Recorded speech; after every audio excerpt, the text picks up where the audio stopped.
Hey everyone, Nut Free Mama here. Today I'm going to show you how to make pot of gold pretzel bites.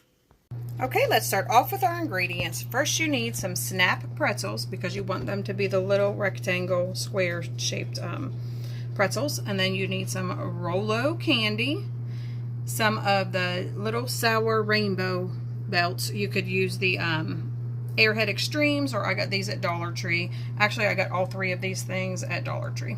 And then you need some gold sanding sugar, which I did not get at Dollar Tree.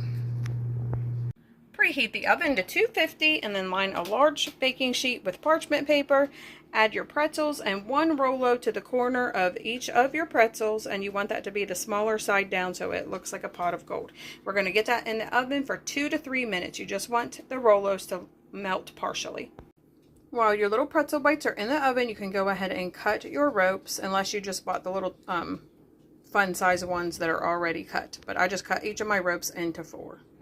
As soon as the little pretzel bites come out of the oven, you want to immediately sprinkle them with the gold sanding sugar to look like the gold in your pots, and then just add your little rainbow slice right to the other corner, and you just want to kind of balance it onto the pot so when it all sets up it should stick to the Rolo a little.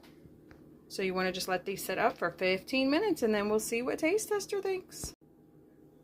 The little pot of gold bites are all set up, but I cannot wait to see what Taste Tester thinks.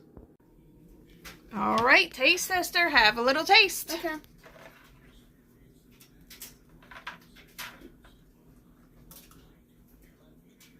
Thank you, that's good. Do you like it? Yeah. Alright everyone, come back and see us again. Don't forget to like and subscribe. Subscribe. Happy St. Patrick's Day!